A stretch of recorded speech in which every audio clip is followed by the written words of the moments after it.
Hey, what's going on, everybody? I got my regular crew with me, Darnell and Tyler. I'm Trey, and we're coming your way with the ninth edition of the Don't Kill the Messengers podcast. First thing we're about to get into is we have a UFC pay-per-view coming on this Saturday, UFC 196. About to give our thoughts and predictions on that. Darnell, what do you think about the whole card so far, man? I mean, it's a little bit disappointing that the main event changed. I was really looking forward to McGregor versus Dos Anjos. I thought that was a better matchup, harder matchup for McGregor. They got a nice substitute at least for the crowd. They're gonna both stand and fight. There's not gonna be. I mean, Connor's a technical striker, and so is Nate, but it's not gonna be like a chess game at all. They're gonna talk and they're gonna throw punches. So I mean, it's a good substitute. I feel like it was handpicked for McGregor to keep his UFC record unblemished, but interesting fight. I'm still interested to see him finally fight somebody that's bigger than him. Nate Diaz is about 2 or 3 inches taller, has about a 2-inch reach, so that'll be interesting to see, and to see how, if McGregor somehow gets to the ground and has to deal with that jiu-jitsu, because the Diaz brothers, they're known for being some wizards on the ground with the submission game. Under the co-main event, Holly Holm versus Miesha Tate. I find this one more interesting than most. I think a lot of people are just saying, since Holly had the devastating knockout of Ronda Rousey, she's basically the new like unbeatable person in women's MMA, but like the saying goes, styles make fights. Yeah. So I think this one could be interesting just because Miesha Tate, she's a very strong wrestler, has a good chin on her. So I'm interested to see if she can get through, eat a couple punches to be able to take Holm down, and see how she handles being on her back, because that's where Rousey was not able to get her. So that one interests me. Other fights on the cards that I do think could be somewhat interesting, Corey Anderson versus Tom Filthy Lawler. Could be an interesting fight there. I'm not totally familiar with Anderson, but Lawler is always game and puts on good fights. Those are probably my biggest interest in the main card. On the preliminary card, a couple interesting fighters. Eric Silva, always fun to watch. And then the Fight Pass prelim card, I mean, it'll be interesting to watch, but it's definitely a How the Mighty Have Fallen type fight with Jim Miller versus Diego Sanchez. I mean, 3-4 years ago, both fighters were at the top of their divisions, but, different time, different place. Yeah. Mostly just going to talk about the two big fights for the night with Holly Holm, Miesha Tate, and McGregor Diaz. Out of these two fights, which one do you think will be the most entertaining to watch? Everybody had the eyes on the McGregor Dos Anjos fight, but the whole injuries and everything like that. But based on how you feel, which one you think? You still think McGregor Diaz sort of for sure, just because of their demeanor and their fighting style. I mean, both of them, neither one of them really has any desire to take the other down. Yeah. Like I said, Nate's capable, but he's more of a jiu-jitsu style mat wrestler, so he likes to be in a defensive spot, but I doubt Connor is going to go for a double leg unless somehow Nate is piecing him up real well. So I doubt that's going to happen. So I think it's going to be both of them standing and throwing. I'm not sure if McGregor has the power to knock out Nate Diaz, since he's only been knocked out once in his career, and that was from Josh Thompson, I believe, with a crazy head kick. So I mean, the Diaz's, they don't go down easy. They have iron chin. So I think we're going to probably get a decision, or it's going to be late if somebody gets TKO'd or something like that. But okay. they're definitely the more interesting fight. And of course, with the hoopla from today when they did the final weigh-ins and stuff from their face-off, they almost got into a brawl with after they did their face-off. So the hype train has started to try to get those buys for Saturday. Yeah. Now we'll go to Holly Holm and Miesha Tate real quick. Who do you think will win this fight and why? I mean, I guess I'm still going to go with the champ, but like I said, I don't think it's like I'll be shocked if it's like a 1-round fight or an early knockout. Yeah. So I just think it's a different style of fight, and I don't want to just say Miesha Tate has no chance. I mean, I know Holly knocked out Ronda Rousey, but Miesha's still the person that's lasted longest against Rousey. Yeah. And she's been in deep water. She has a lot of heart to her. She has a heck of a chin on her, like I said. And I'm interested to see like how a traditional wrestler that has a strong wrestling game does against Holly Holm. Yeah. I'm going to go with Holly too, just because, she beat the champ and Ronda Rousey. I think going into this fight, she already knows that her hands are basically untouchable. So I think a whole lot of focus will be into focusing on Miesha Tate's wrestling going into her camp. So she already has faith in her hands. I just think they're really going to put a lot of focus on the wrestling and takedown defense for Holly Holm. So if she can capitalize on that training, if they really focus on that, which I believe they should, but if she focus on the takedown defense and everything like that, I could definitely see her winning again. But wrestlers, those can be a boxer's worst nightmare. So Miesha Tate, she can do that, but just how Holly Holm was able to beat Ronda Rousey, I'm gonna go with her too. So, but y'all can definitely that fight could definitely get very interesting though. So, now with Conor McGregor and Diaz, Ty, you got Tyler, because Yeah, I definitely agree with what both you guys are saying. Holly Holm's going to be coming, into this fight with a lot of momentum, beating Ronda Rousey. I don't think that Holly Holm's the type of fighter that's going to let that get to her head. I believe that she understands that this is a whole new fight. The whole Ronda Rousey thing's over. And I think, like you said, Trey, I think her camp's going to be very well prepared for this one, because I don't think she wants to be the girl that beat Ronda Rousey and then lost the next fight. Yeah. I think that would definitely diminish what she did against Ronda Rousey. But she will forever be the one that beat Ronda Rousey. So she'll always have that, but I don't think she wants to hang her career on that as well. So I think she'll win this one. Like you said, if it turns into, a fight that gets to the ground and it kind of stays there, it could go against Holly Holm. She likes to use her reach. Yeah. And obviously a devastating kick, as we saw. But I do believe Holly Holm will win this one, especially if it stays upright. Yeah. Alrighty. So like the big one everybody wants to see is McGregor versus Nate Diaz. How do you see it going, Darnell?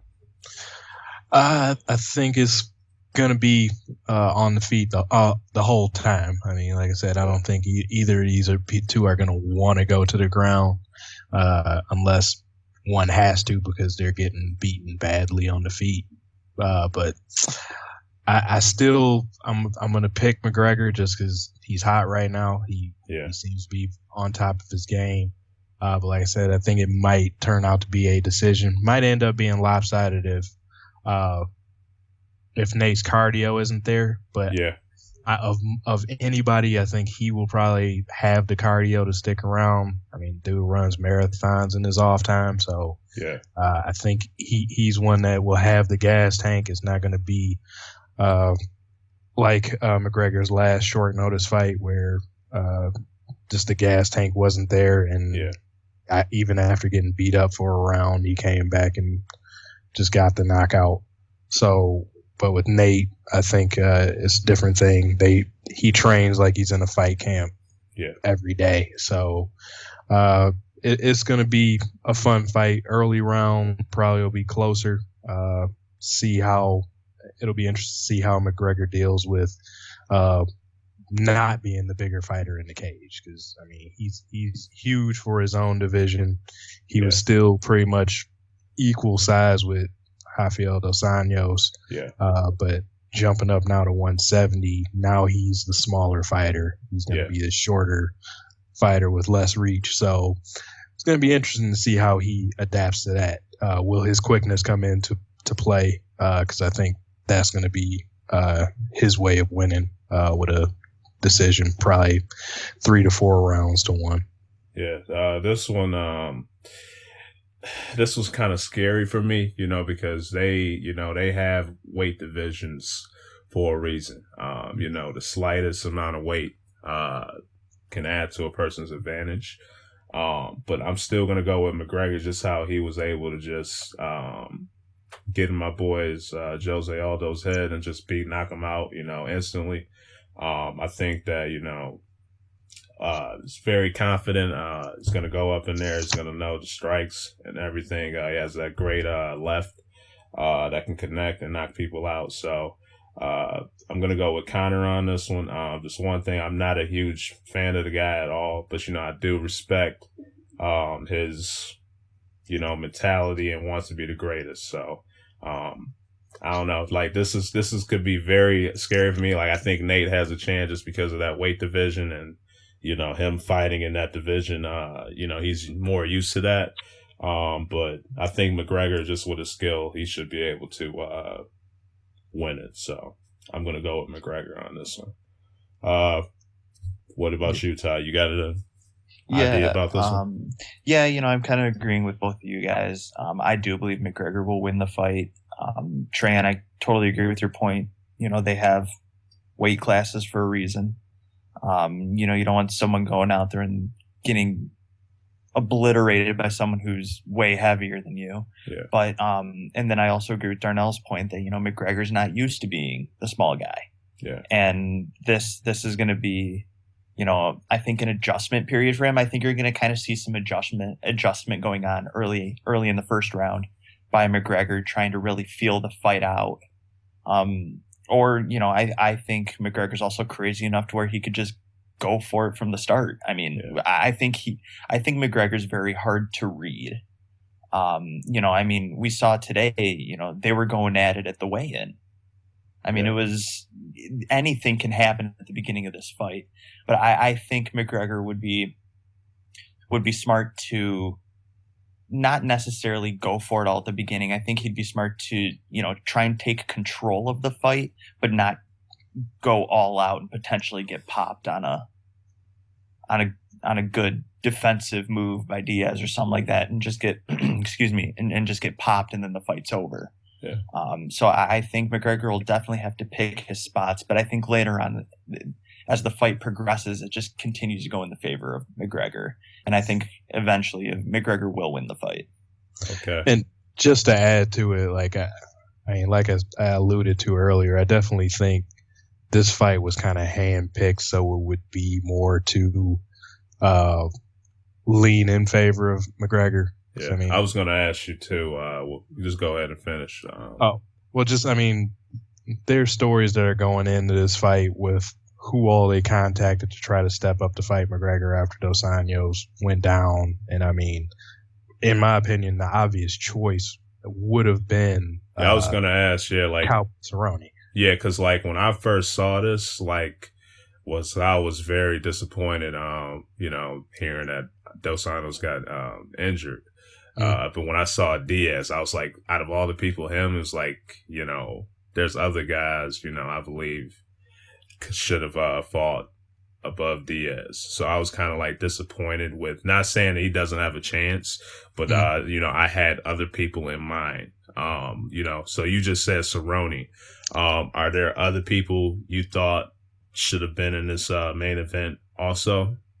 Well, there was one other that I thought deserved it, but like from what I've read, they contacted 3 people. Okay. They contacted Nate Diaz, they contacted Jose Aldo, who declined, and they contacted Frankie Edgar, but he got the groin injury. He had an injury. And out of those, from what I've read, it feels like they were just covering their tracks to like act like they were trying to search for the best possible fight for him. They called 2 other people that just were not going to step up for that fight. Aldo, who knows how his training is, if he's been training since, because he probably just got off his suspension from the knockout. Yeah. And this is already a fight above his weight. Yeah. Frankie Edgar knew he wasn't going to be able to take it because he was injured. And from what I can tell, they didn't even contact Cerrone, even though he was coming off of a first round victory where he barely got touched. So he was in fighting shape, wouldn't have taken much. And they contacted Nate Diaz, who you knew was going to take a fight like this for the money he would make, because that's one of the things he fights for. And they knew Nate Diaz, he's up to fight anybody. He's a very good fighter, but he's not a fighter with that kind of knockout power where even though he fights anywhere between 155 and 170, he's not just going to one punch knock out anybody. Yeah. I don't think he has one of those in his career. And he's not inclined to take McGregor down, because if there's one weakness that we've yet to see anybody expose off of a full camp is his takedown defense. Yeah. Chad Mendez, it was only one round, but he worked him on the ground. Yeah, and that was a gas Chad, like 2 weeks of training. Yeah. After that first round, he was done. Yeah. And he got TKO'd at the end of the second round. So I definitely feel like this was some work between McGregor and possibly Dana White where they weren't going to put him in harm's way. So you think the UFC, like I'd ask, man, you think the UFC still kisses tail? Well, they're promoters. Yeah.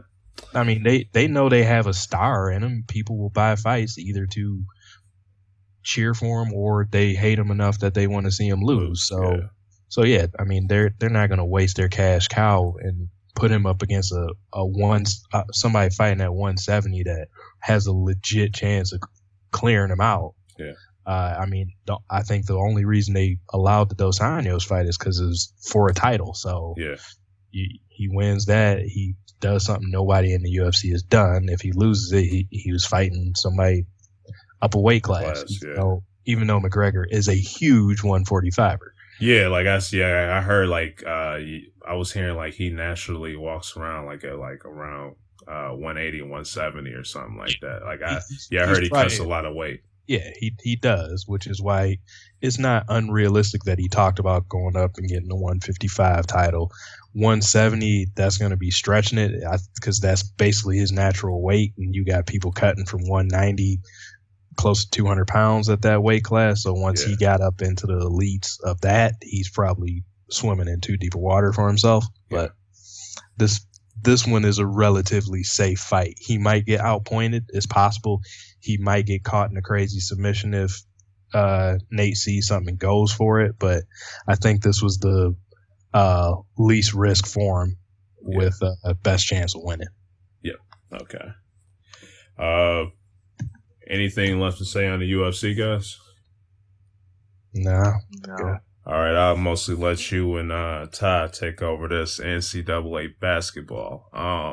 Got March Madness right around the corner. Based upon what you guys have been seeing, who would you say should be the number 1 seeds for the playoffs? Well, since Darnell, you just talked quite a bit, I'll take the lead on this one. Go for it. Currently, it's still a little tough to tell because we still have conference tournaments still to play. Right now, currently on Joe Lenardi's ESPN Bracketology, the number 1 seeds are Villanova, Kansas, Oklahoma, and Virginia.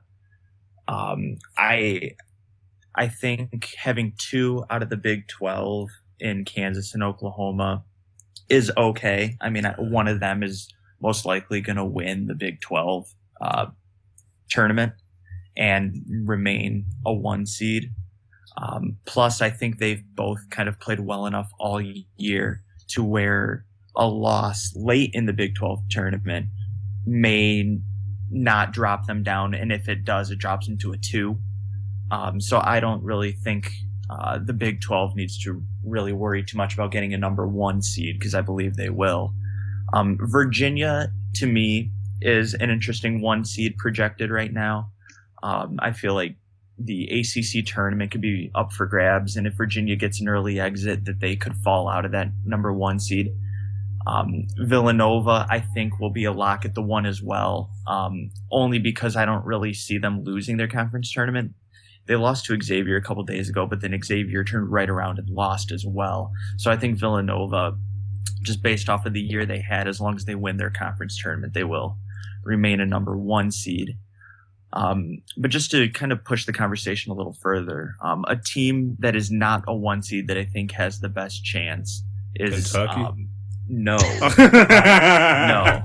We all know your love for Kentucky, but as much as the nation talks about them, especially Seth Greenberg, but Michigan State, I believe, if they win the Big Ten conference tournament, I believe they could easily slide into a number 1 seed, especially if one of the current 1 seeds does not win their conference tournament. And with 2 being from the Big 12 right now, I think Michigan State, as long as they win the Big Ten tournament, stands a really good chance of sliding in to a number 1 seed. Alrighty. Yeah, right now the way I see it, probably if I was part of the committee or whatever, I would probably have the 1 seeds going to UNC, Virginia, Villanova, and Kansas. I think UNC is pretty much heads and shoulders above anybody in the ACC, with Virginia being closest. Very good team. They usually are. So, I mean, I'm fine throwing 2 from the ACC in there. It's a very strong conference. Villanova, weak conference, but their record proves. I don't like the loss to Xavier, but I mean, they are still holding on, and if they make a deep run in their tournament or win it, I think that secures them. Kansas, they've just shut down the Big 12 this year. I don't see how you don't give them a 1 seed. But I totally agree with Tyler. If there's a team that's right there, just waiting for one of the other teams to mess up, it's Michigan State. They're playing crazy ball right now. Blowout win over Rutgers last night. Bryn Forbes hitting 11 threes. Killed it. Yeah, so they're playing their basketball right now. It's probably the best offensive team they've had in years. A while, yeah, absolutely. And they're still statistically, as far as field goal percentage, like a top 5 defense. So they're just waiting for somebody to mess up. They got a 2 seed locked up, but a chance they get 1. Yeah, I agree. I also think North Carolina has a good chance of sliding up as well, especially if they kind of make a really good run and win the ACC tournament. I think the committee can definitely have a difficult time picking some of these, but in terms of, I guess, the depth at the number 1 seed this year, we're talking basically about 6. Maybe there's a 7th team out there that could potentially get a number 1 seed. I definitely believe that there are 7 teams out there with number 1 seed talent. For sure. So I mean, I think for the first time in a while, you're kind of looking at the teams, I guess right now just the projections, but you're looking at a really deep field this year. And I think for the first time, at least in my current memory, we're seeing the ability for there to be numerous number 1 seeds and kind of a lot of question around some of the number 1 seed teams this year, with that team being Villanova. Like you said, coming from a weak conference, do they really deserve that number 1 seed? Because Villanova kind of has that reputation, kind of like Kansas, of being a team that always gets knocked out of the tournament. So a lot of people feel that oh, well, they always lose, so why give them a number one seed? I mean, For sure. I get it. Yes, a weak conference, but they've handled that weak schedule. They've won a majority of their games very handily. I think just based off of the schedule they've been given, they've stepped up and really answered everything that's been thrown at them. So I would not have a problem, especially if they win their conference tournament, of them having a number one seed.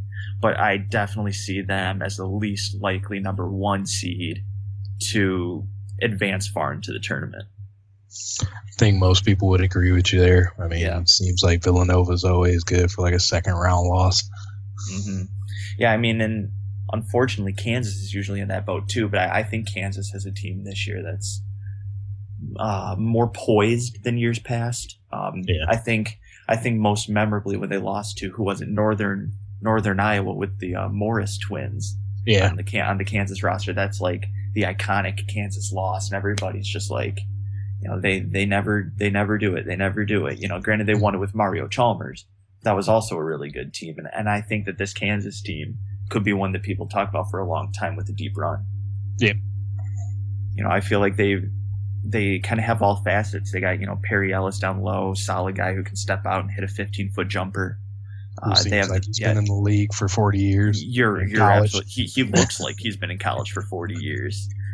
But you know, I think, you know, they have good 3-point shooting this year, good guard play. I think this is one of the better Kansas teams in a while. So I wouldn't be surprised, especially if they make a pretty good run this year. Now, who are your guys' favorites? Just based on what you saw so far, like if you had to pick a team that you would say to win it all, who would it be? That's so hard. I mean, barely anyone ends up with, you know, the perfect bracket or even picking the winner. So I mean, that's a tough question. If I had to go with a team, you know, I kind of look for somebody who has, you know, guard leadership, who has good rebounding and balanced scoring. One team I always kind of look towards is North Carolina. I really like their big men this year. They got Bryce Johnson, who has just had some monster games this year. Has really showed he could play, can dominate the floor. It'll be very interesting to see if he can keep his strong performance going this season with another big matchup this Saturday against Duke. He killed it the first time they played Duke. And if he can keep that up, I think that'll definitely propel him into the tournament and give him some you know, some big time confidence. Especially if they could get the win against Duke as well. That'd be really good for North Carolina. But I don't know. I like North Carolina. They have Marcus Page at the point guard. You know, he hasn't had that great of a year. He hasn't had the year people thought he would have. Very, very kind of lower statistical value than a lot of people thought he would have. But I do believe that he has the leadership skills to lead that team. So I really like North Carolina this year. But once again, as I tell everybody I talk to about the tournament, it all depends what region they get into and what matchups they face. So once the bracket gets finalized, I'll be able to give you a little bit better of an answer as to who I think will win it all. But I like North Carolina's game a lot, and I think that they definitely have the talent to win it all this year. Yeah. How you feel, Darnell? If I had to just pick somebody I thought like had the best chance to go all the way, I'm looking at like we were saying, how Kansas is boom or bust. I think this might be one of their boom years. I think they're put together well and they're playing just great basketball right now. And otherwise, I would go back to the alma mater. I got to go with consistency too. With Mr. March at the helm coaching, and he has a Player of the Year candidate in Denzel Valentine, where even when he has weak games, they're pretty solid numbers near triple-double level. Yeah. And, you know, in NCAA basketball, guards are what wins the fights. And you have one of the best in the country there handling the ball. Yeah, you know, real quick, you know, you talk about Valentine, you know, I've seen him play. if I was looking at last year, just how he was playing, I did not expect him to, to be booming like he is playing this year. So, I think that's everybody. Yeah, Nobody. huge shout out to him. He's really, improved a lot. And, I was very shocked, to just see how the transition from last year to this year, he's really doing his thing out there on the court. So yeah, one thing I think, we could contribute to that is the depth that they've provided this year. Freshman Deontay Davis, big help, rebounding, some interior scoring. The addition of Aaron Harris, some perimeter scoring, the ability to get the ball in the hoop is, it's serious. If you have 8 or 9 guys that you can turn to score, which Michigan State really does. Well, and that's the growth of Matt Costello too. Yeah, I've really into the NBA. Yeah, I've enjoyed watching him play this year because I talked to a few people and say, I felt the previous 3 years Matt Costello was a big disappointment. Mm-hmm. He was Mr. Basketball in the state of Michigan. He, had all this hype coming in, and I just never thought he lived up to it. But this year, he really, took the leadership role to another level. He's showing it with his game, with his attitude, with his hustle, his work ethic. I think he's played really well, and I think this is one of the deeper teams Michigan State's had, especially in the last 10 years.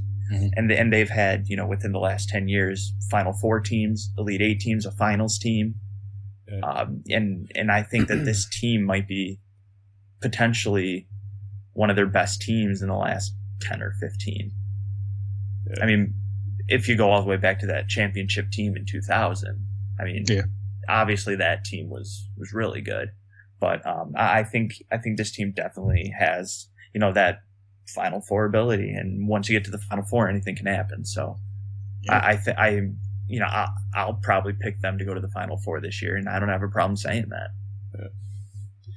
Now, out of all the games you guys have watched this year, you guys have a favorite that sticks out to you the most this season? Kansas, Oklahoma 1. Absolutely. Even in reality, even the second game was really good too. Yeah. I don't know how much of that second game you saw, but we saw Kansas really, get out to a big lead early, and then Oklahoma fought back, and then it kind of came down to the last couple minutes. And I thought both of those games were really good, but definitely that first game, triple overtime, absolutely an incredible game. That one was just. It was that'll be one you'll see for years. They'll talk about it for years. Yeah, it was Buddy like Hield after watching that one. Yeah, Buddy Hield going off for 40 whatever points. I think it was 46. Just an incredible performance in a losing effort. I think one thing that also made that game really kind of enjoyable to see was the mutual respect that was shown after the game. After the handshaking line went through, Kansas's coach walked over to Buddy Hield and kind of pointed him to the crowd, and the crowd gave him a standing ovation after that because they all realized what they just watched, and that was really cool to see. Yes, it's really corny and it's really cliche, but the whole sportsmanship thing. But I do think it is important to realize, when you see a great individual performance like that, we should recognize it. And Buddy Hield was recognized, and I think he'll be awarded Player of the Year. I think he deserves it. He's had a fantastic year shooting the lights out. But yeah, that game definitely, if it's not number 1, it's got to be 1A. Yeah. And I don't know many people that would pick against it. So yeah, I don't think anybody can say there was a better game than that one. But I will say, I don't know if you can say a close second, but I think a clear second would be the first North Carolina Duke game. That game was a lot of fun to watch. Bryce Johnson went off. Brandon Ingram kind of had his coming out party, if you will. That was the first time people are really looking at him seriously. Mm-hmm. I think their matchup again this Saturday is going to be a lot of fun to watch. Well, and that was a game that woke UNC up too. It was I agree. Yes, you can't just walk through a season. Yeah, I agree. Well, and Duke's been hit or miss. Your boomer bust analogy with Kansas. Duke's been that this year. Grayson Allen has been the guy for them. Personally, I don't know where I stand with him just yet. He's a very talented player, don't get me wrong, but I don't know if he would be the guy I would want if I were a coach. But well, he's turning into that Duke player that everybody despises. Well, he has the whole tripping scandal going on right now. Twice it's happened. No action has been taken by the NCAA or Duke that they have said. They haven't made it a public matter, which I think for, I guess, publicity is smart. I mean, you don't want, some bad shadow coming over your program this late in the season like that. So if they're handling it, it's behind closed doors. Yeah. And I think that's smart by Coach K. He knows what he's doing. That's for sure. But yeah, I saw this video the other day and it talked about like the villains of Duke, and it had like pictures of Christian Laettner and JJ Redick and Wojciechowski. Oh God, that's the worst one for me right there. Really? Yeah. So I mean, like Grayson Allen is putting himself in that company, but to be fair, some of the reason he's getting in that company is because he is showing up and is being the Duke's go-to guy. Oh, yeah. And their player who's has to be good. Yeah, absolutely. It's not like he's just getting there because, he's, tripping players. He just has that Duke persona. He's, in essence, the pretty boy in NCAA basketball. And Duke has just historically had those players. Yeah. But yeah, in terms of that game on Saturday, I think that game's going to be a lot of fun. There's going to be, good conversation after that game. This time it's at Duke, so the environment's going to be unbelievable. That's always a great game to watch. And it wouldn't surprise me if this game replicates the first game and is another fun one to watch and another one of the best games of the year. Yeah. Now, who has surprised you guys the most this year? Are you referring to a player or team? Team? Yeah. Personally, I would have to say Wisconsin. Granted, we're from Big Ten country. We hear a lot about the Big Ten. We see the Big Ten a lot. But with the midseason absence of Bo Ryan, head coach, they went through a real rough phase where they had a couple bad losses this year, and things just weren't going their way. But they really have turned it around. They are beating some really, really good teams. They're currently, I'm trying to find their record right now. 20-10, I believe, is their record. So, I mean, they have, respectable. They're 12-5 in a really good basketball conference. So they've won. They only have one loss in their last 10 games. They only have one loss, with wins over Indiana, Ohio State, Maryland, Iowa, just to name a few. And those are teams everybody's talking about. So, I mean, Wisconsin's really had a good year. That one loss in their last 10 coming to Michigan State, a really good team at Michigan State. So a respectable loss, to say the least. But I actually got the opportunity to watch Wisconsin play earlier this year when they traveled to Indiana, and I could not tell you how bad of a basketball team I thought they were. I thought there's no chance this team will make the tournament. I thought there's no chance this team will compete in the Big Ten. They just looked out of sorts and just terrible. But in their last 10, 15 games, they've risen to the occasion and they've really stepped up. Currently, they're projected an 8 seed in the bracketology, and they're trending upward. So I think there's a lot of credit there for that team. The coach that stepped in has done a phenomenal job. So I've definitely been surprised by Wisconsin this year. Yeah, I stay in the Big Ten on this one too. Purdue has been a surprise for me. I thought they would be a decent team, but I mean, they've shown that they can be a team to be reckoned with. I mean, they're going the reverse of kind of what you want in college. Their bigs do a lot of the work for them. I mean, AJ Hammonds has been ridiculous, just cleaning boards and blocking anything that comes his way, but still putting up solid numbers. Caleb Swanigan, who they their star freshman. He's been coming along nicely. They're a more complete team than I was expecting, and defensively they smother teams. And like I said, I thought they would be a nice team, like maybe sneak into the tourney, but I mean, they've shown that they're going to be one of those teams that nobody really wants to play because like how they will push you and you can't get in the paint on them. Yeah, absolutely agree there. And Hawes coming off the bench, their backup center, when he comes in for Hammonds, they're getting another 7-footer who is, a little less defensively, but a little more offensively. So, I mean, you're basically just rotating 7-footers who will just come in and just dominate you on the block, really on both ends, because both of them have great footwork, soft hands. And yeah, I've enjoyed watching Purdue this year as well.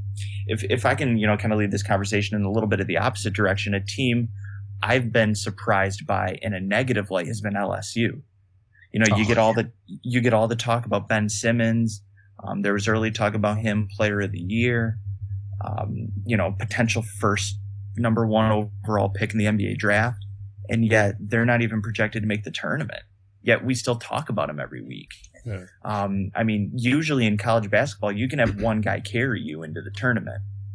But even though Ben Simmons is leading Division I in double-doubles, I believe, that team's just not enough, and everybody thought they'd pretty easily make the tournament. I think a lot of people expected them to contend better in the SEC as well. Yeah, the surprise for me on the negative end, I mean, they're still going to make the postseason, but sorry, Trey, it's your boys.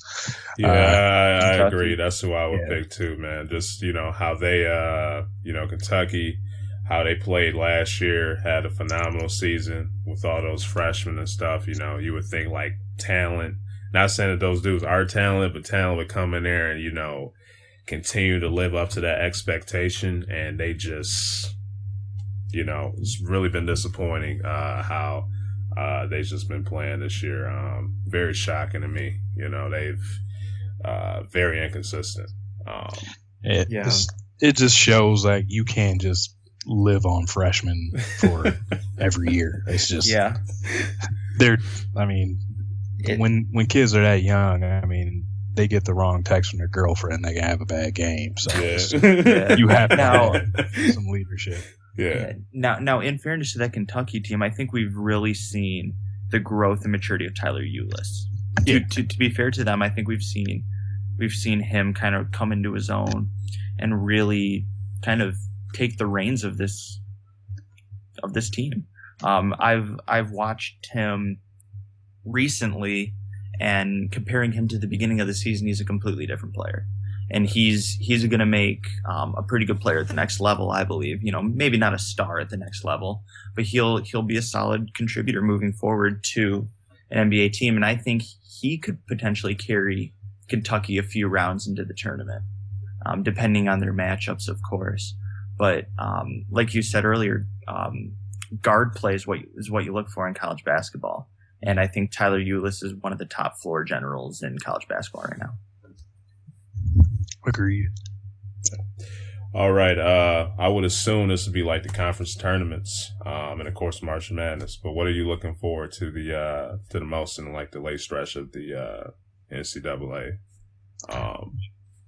Yeah, you called it. Conference tournaments start next week, so that's going to be this week. So looking to see any surprise teams make it into the tournament by winning their conference tournament. See some of the smaller conferences, see who gets in. We learn about some of those teams, see who might be our Cinderella for 2016.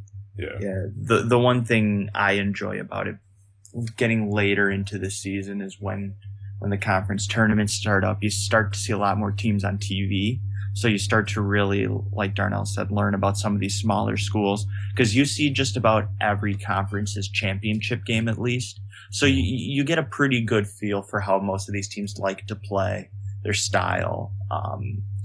So that I kind of get glued to the TV when that starts rolling around. It becomes a lot of fun to watch college basketball, especially when something's on the line like that. When these smaller conferences where it's win your tournament or you're going home, to them, this is the dream for some of those kids. Yeah. So it's a lot of fun to watch, some of these smaller schools pour their heart out into a championship game just to make it to the tournament. And, I think it's a lot of fun watching, especially those smaller schools celebrate their victory and the ability to get into the tournament, because it is a big deal. Only 60, well, technically 68 teams? Yeah. 68 teams get in technically. But, once you fill out the bracket, you got 64. So to be one of the 64 teams in college basketball to get to play for the national championship, it's an exciting time. Yeah. Any other thoughts on NCAA, guys? No, I think we ran the gauntlet well. All right. About to get into the National Basketball Association next. First thing we're about to get into is LeBron. There have been people talking about him working out with Dwayne Wade this year. Do you guys think that's a good move or a bad move for him? I think it's a non-factor. Basically, I mean, people are going to talk about it because it's him, and he can't do anything without it being a problem. But I mean, I think we know by now that's one of his best friends, so they work together. I mean, it's not how I would do things personally. I mean, I guess I'm still a product of the athletes I came up with. Yeah. But the old school. Yeah, especially not mid-season. I'm not practicing with anybody to give them a front court view of how I play or do anything. So, I mean, the timing is weird. I would definitely agree there, but I think it's just a different time and place in the NBA now. They all are friends. Very true. He's a grown man. He can practice with whoever he wants to practice with. I wouldn't have done it. I would have been the type of person, I would have, probably see when my teammates are available, especially, with some of the sneak disses, him and Caleb and going at it this year. I would get them together, hey, man, let's work on the team chemistry. Let's go work out, just have a good time and just train and get ready to see if we can win the championship. But to especially do it, during mid-season, I wouldn't, off season and, it's a different game. But, just to do it during mid-season where, you could get your teammates together, say, hey, let's, work on some drills, get better. So, when playoffs get here, we'll know exactly what to do and where to be out on the court and everything like that. But, just kind of mid-season, I could really see where it's kind of like, obviously they're great friends, but, why would you do that mid-season? That's just the way how I see it. Yeah, couldn't agree more on the timing issue. I do think in reality it's not that big of a deal. I don't think they're going out there and talking about each team's strategy, talking about, here's what we're going to do if we play you, and here's what we'll do if we play you. I don't think any of that's going on. Yeah. And I with Dwayne Wade and LeBron James being teammates for 4 years, I think they already know just about everything about each other's game.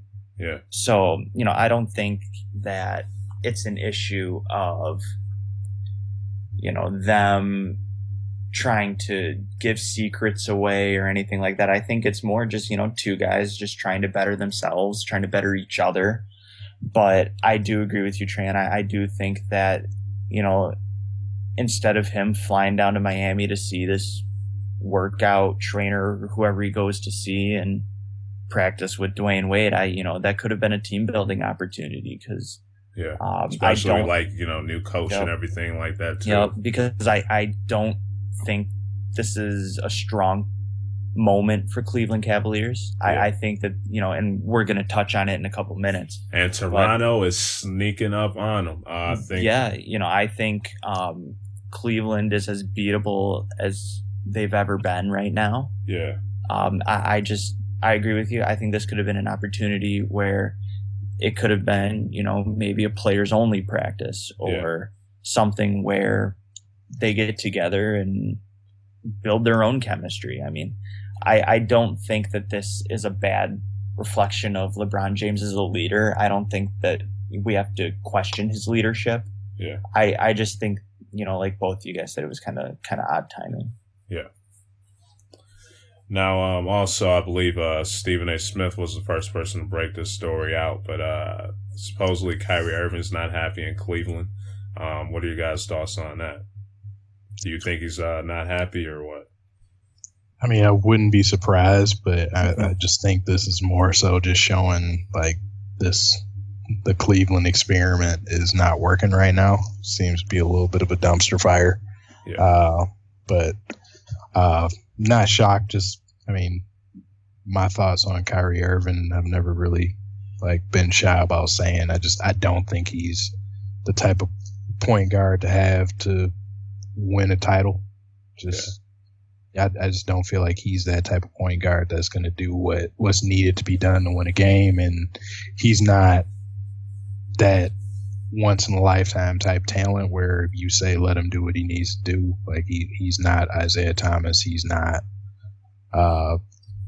or like today the image of that I see is Russell Westbrook. Now that he's matured, he's not that either. He's a very good scorer, but he can't run an offense. I've never felt like he could run an offense. He's a two guard that is the size of a point guard, and they put him at the one. LeBron's a point guard on that team. He's the one that can run an offense. But when he has the ball, that means Kyrie Irving does not. And I would say that's probably the root of him not being happy. Yeah. Yeah, I think some of it is probably just frustration too. I mean, not winning the title last year was probably a little frustrating for Cleveland. Yeah. I think a lot of this is just kind of lingering emotion. I just think, like you said, Darnell, it's kind of a dumpster fire over there. I don't think they are the team that they thought they would be. I think they're trying to force the issue a little bit, and I think that that's kind of raising a lot of frustration.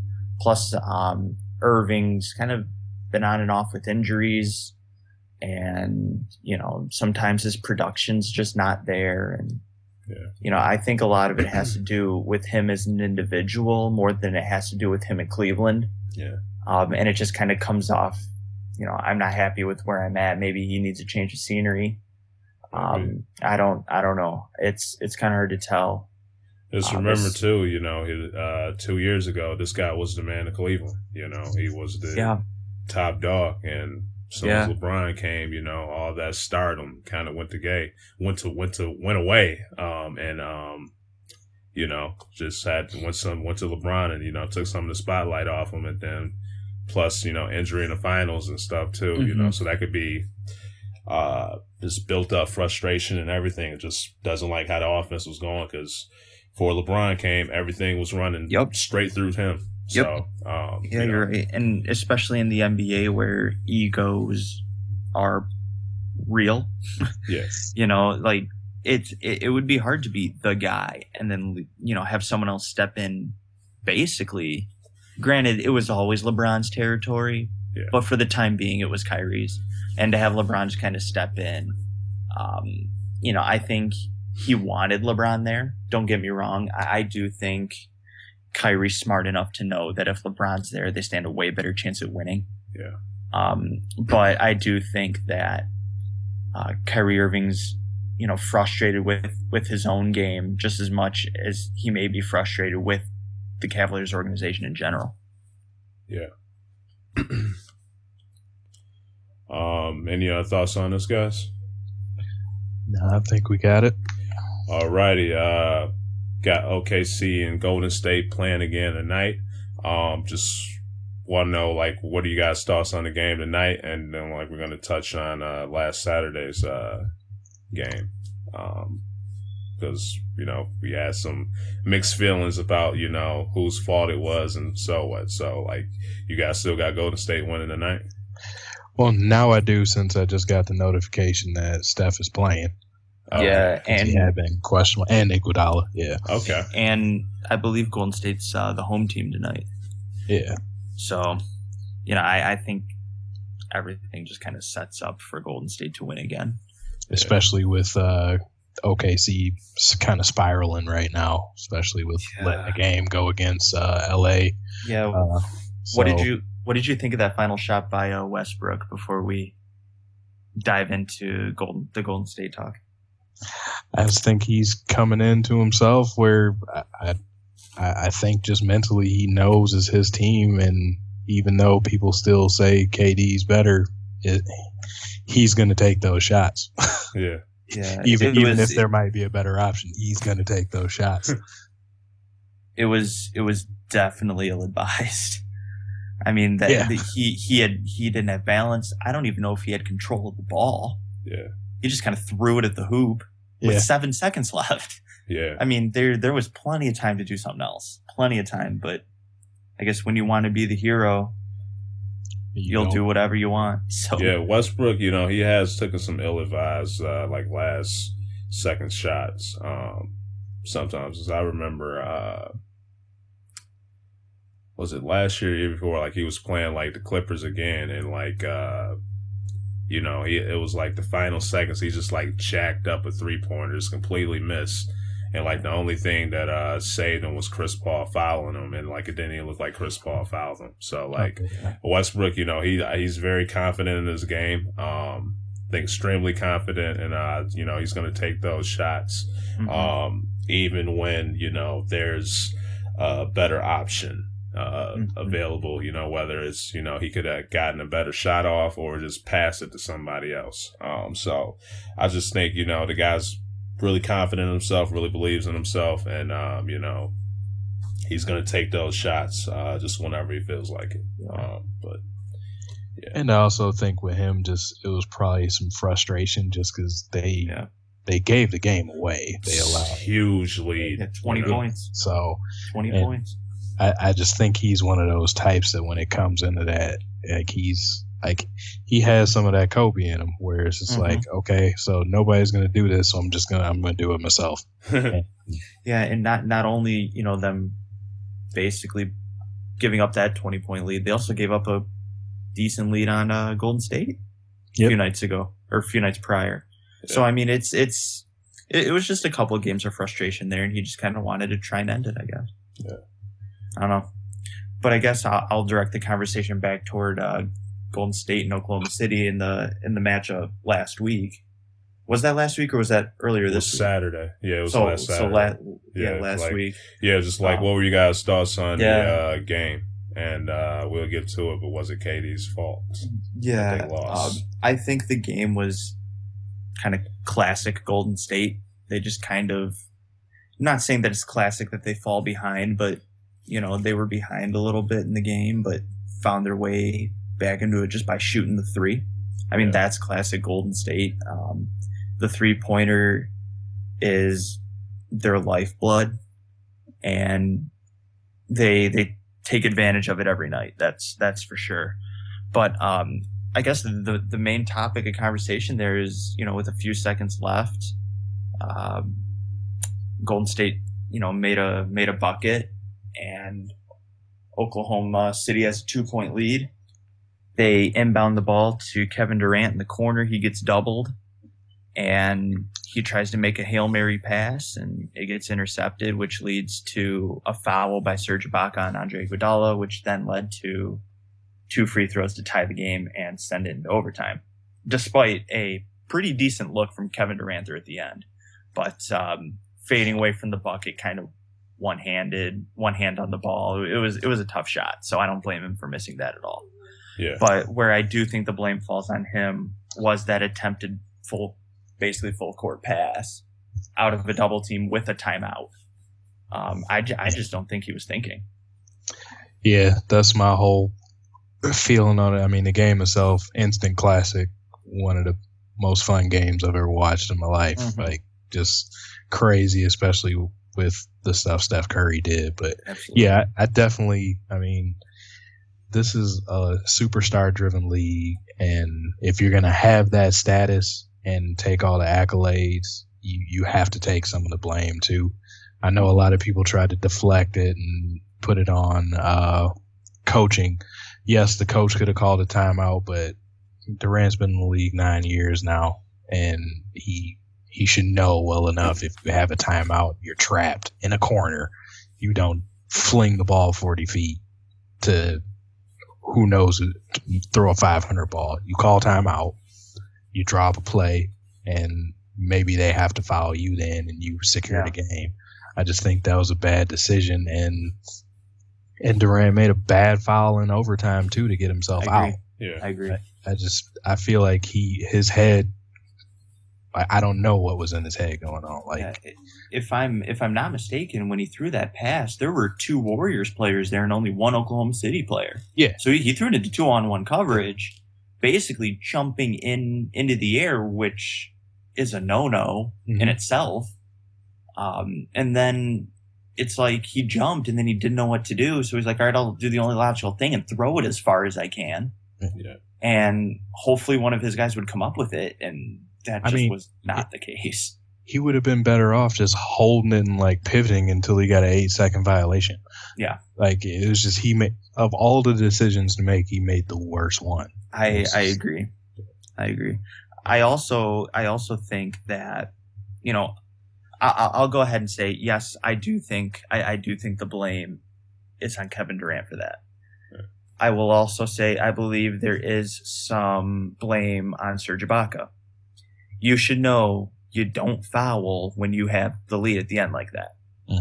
And at that point, from my experience from basketball, and I'm sure with your experience too, Darnell, in a close game, what do coaches tell you in the huddle? Don't foul. Yeah. Whatever you do not foul. Now, Serge Ibaka tried to say his hands were straight up. I don't care. Like, you can test, but you don't even come close to touching it. Yes. And I understand that that's hard to do, but I do also believe that Kevin Durant fouling out in overtime was huge. I believe he fouled out only less than a minute in. Yeah, it was early. Yeah. So I mean, it's one of those things where it's like 2 points less than a minute into overtime isn't that big of a deal. You fouling out is a huge deal. Yeah. So, that's another moment where it's like, I understand you're just trying to make a play, but you kind of also have to be aware, you have 5 fouls. Mm-hmm. Is going for the block worth it at this point when they needed him the most as well? Yeah. Yeah. I think, KD really played a huge role in the loss, but, I just put it on the whole team. Cause, Kevin Durant, you look at the game, he got 5 turnovers. My man Westbrook, he got 7 turnovers. Yeah. So your top 2 players alone contributing 12 turnovers.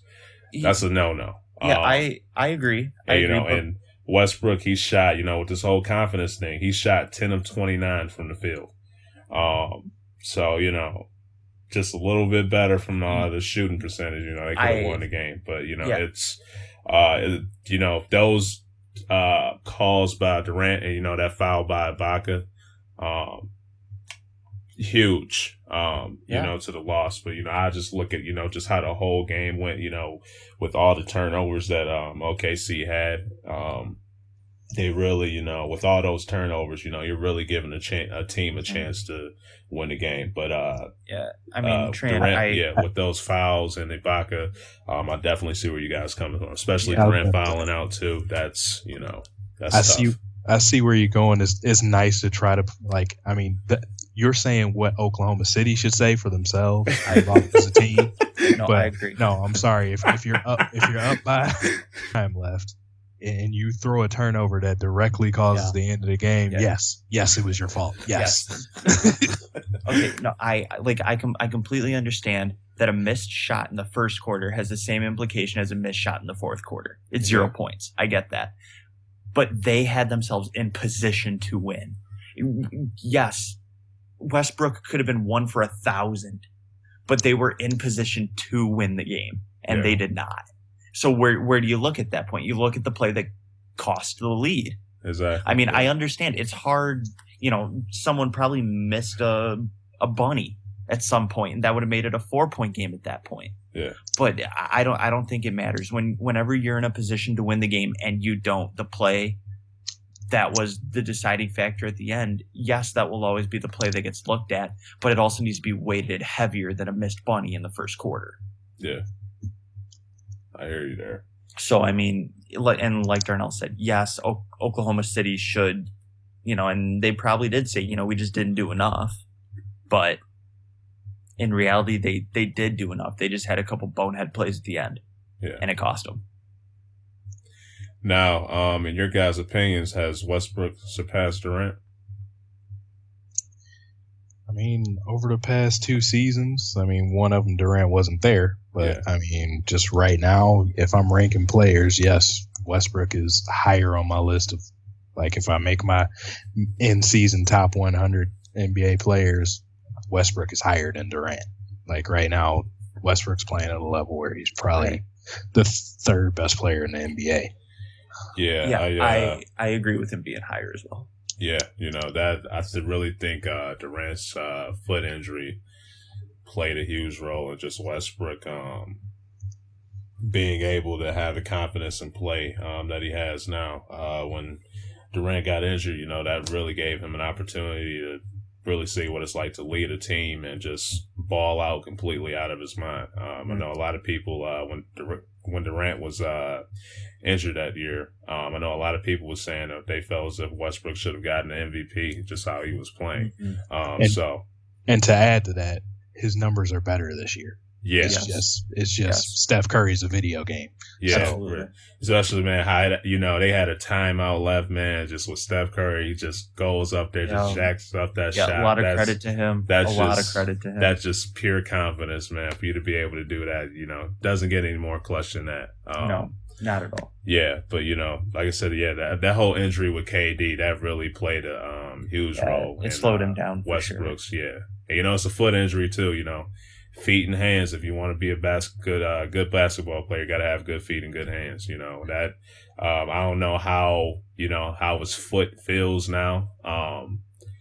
With him being a small forward and everything, but I don't know if that's still kind of slowing him down a little bit or what, if he has any pain at all or anything like that. But that's really I haven't really seen him live up to the whole MVP expectations of how he won the MVP that year. So one area I kind of look in terms of just straight statistics. Durant could put up 30 points, and that's very valuable to any basketball team. Yeah. Don't get me wrong, but I would almost rather have Westbrook, where he will out-rebound Kevin Durant on most nights and then get you 10 or 12 assists. Yeah. So I'm just looking at Westbrook and just saying he may not score as many points, but he's doing more. Yeah. And he has, since, the second half of last season, numerous triple-doubles and numerous dominating performances. So just looking at that alone, I explained Westbrook, well, more like I described Westbrook to one of my friends saying he's a point guard that has shooting guard size and plays like a small forward. I mean, the way he gets into the middle and goes up for just big dunks is not a point guard move. That's a small forward. Probably the most athletic point guard in the history of the NBA. Absolutely. Oh, yeah, for sure. Absolutely. And the thing is, we were talking earlier, about Kyrie Irving. The thing is, the offense can run through Kevin Durant. It can run through Russell Westbrook. That doesn't matter. Yeah. And the thing is if it's not running through Russell Westbrook, he's just racking up assists. He's finding open guys. He's giving it to shooters. He does a really good job of controlling that team. Yeah. Especially when the ball's in his hands. Yeah. Maybe not as of late, but for the most part. Yeah. So, I mean, I think, I would be with Darnell. I don't know if I'd put him as the 3rd best player in the NBA. I would have to kind of reevaluate, a lot of things there. But I definitely think you would see him in a lot of top 5s and definitely everyone's top 10. Definitely. Now, would y'all still say KD's a top 5? Yeah. Okay. All right. Just making sure. Okay. Yeah, I think just the fact that he can put up 30 almost any night he wants is enough to put him there. And one thing I find interesting about that is, okay, so Darnell, you would say Westbrook, Durant, both top 5 players, yet they can't seem to overcome that hump in the Western Conference. They can't seem to, basically win the big game. They can't seem to make a ton of noise in the playoffs. Like, what do you think? I think for me, how I there? see it, they're missing out on a couple of good role players around them to be that team that can win a championship. Like you look at San Antonio, they have outside of Kawhi and they have experience. Yeah, and Aldridge. They're they got Duncan. They're kind of an outlier. They got guys have so been many there. levels. Golden State, with Curry, he has Clay, Day, Draymond. Iggy coming off the bench. He has guys around that can shoot and play. I just think Golden State is just missing a few good role players around them to win the championship.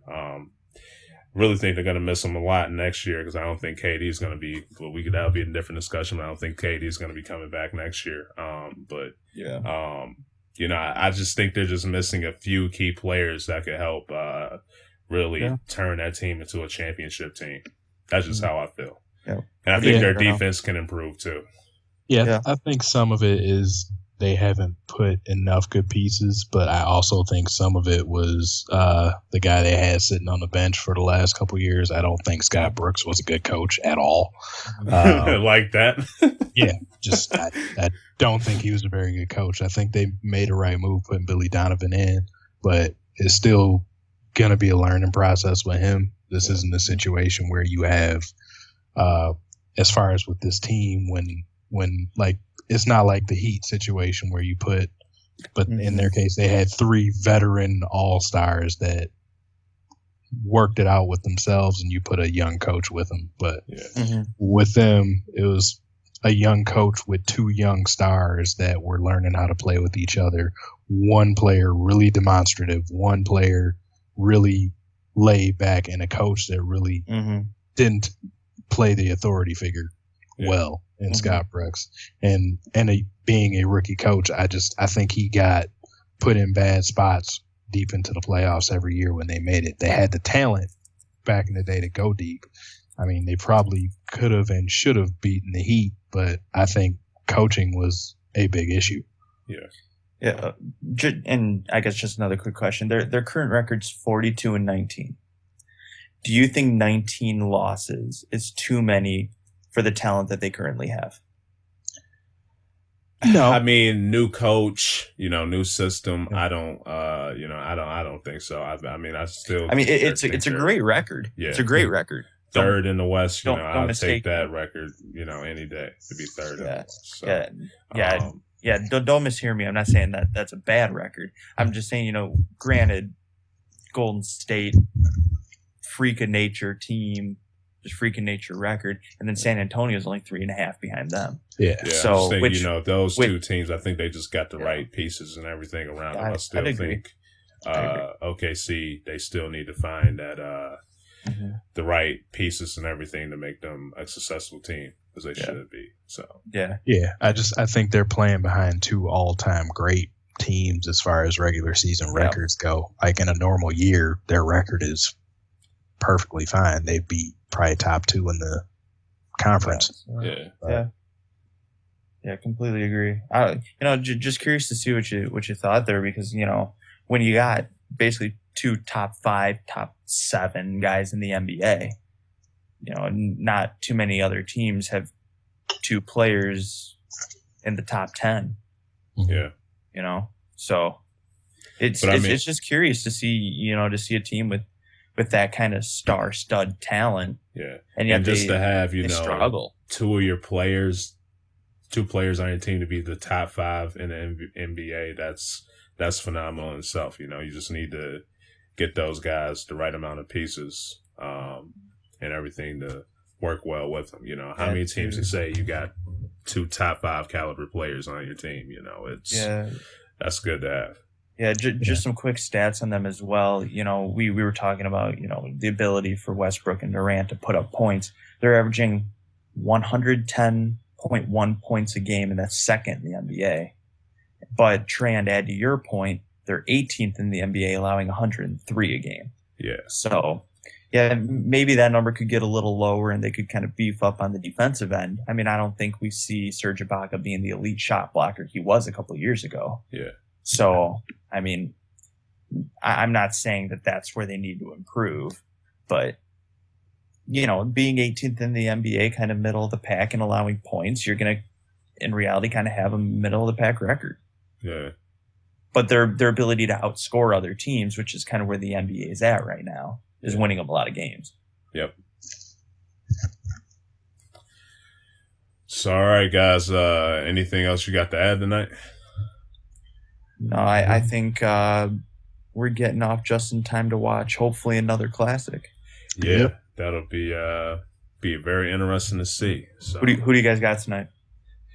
I'm going to go with OKC. I think they're pissed off with that loss to Golden State. I think they're pissed off about the Clippers. I think they're going to come in that game very angry, and just go out there and just ball out and just get a win. You know, they had 2 tough losses. I think they're going to, you know, get it together tonight. Are the Lakers going to make the playoffs too? Oh yeah, man, for sure.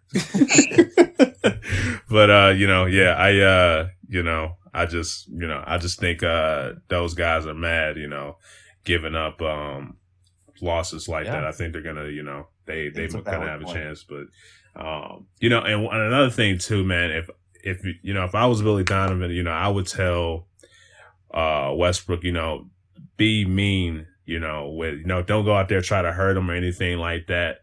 But, you know, you got 2 of the top point guards in the NBA, you know, let Steph Curry, you know, feel your presence, you know, when he's got the ball, you know, let him know you're not going to give him any easy shots, you know, get mean with him.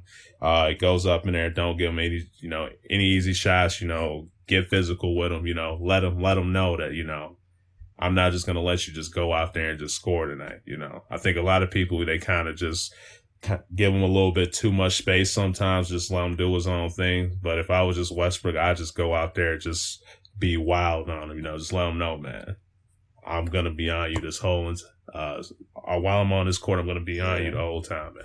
And then he'll foul out in the second quarter. We'll see, but, you know. I would just let them know. If the game's tight, I bet you they start picking Steph up at half court this time. Oh yeah, so. Yeah. Oh yeah. So yeah, because he just, I mean, that 3-point shot to seal the deal, that was just amazing, man. Just went up there, just shot it like that. But it's going to be a good game. It's going to be interesting to see, for sure. So, you know, if it's anything like Saturday, definitely going to be in for a treat tonight. So, who do you got, Darnell? Like I want to say OKC just from the law of averages, but I want to take them to come out of the tailspin they're in. I mean, there's going to be a game where they put it together. I just don't know if it's against this team. Yeah. Yeah. For me, home floor, Steph Curry. That's enough for me to pick Golden State. That's enough for me to pick them any night of the week. Yeah. No matter who they're playing. It honestly, like, we are witnessing greatness. Yeah. That's enough. That's enough for me to pick them every time they step on the floor. Yeah. Never seen somebody, you know, like Steph Curry, just like that rare breed of player. You know, I've never seen anything just like that guy at all. That guy, he gets the ball, it's just pure confidence. He's going to take the shot. Anybody else, you know, somebody was to take the shots that this guy take, you'll be looking at him like, why the hell did he just shoot that? Steph just half court throws it up. He'll just make it be like, wow, you know, it's simply amazing. Yeah. Next week, I'll have a question for both of you regarding Steph Curry. So we'll save that for next week. All right. Make sure you save it, man. I will. All right. I will. All right. Anything else you guys want to add? No, sir. All righty.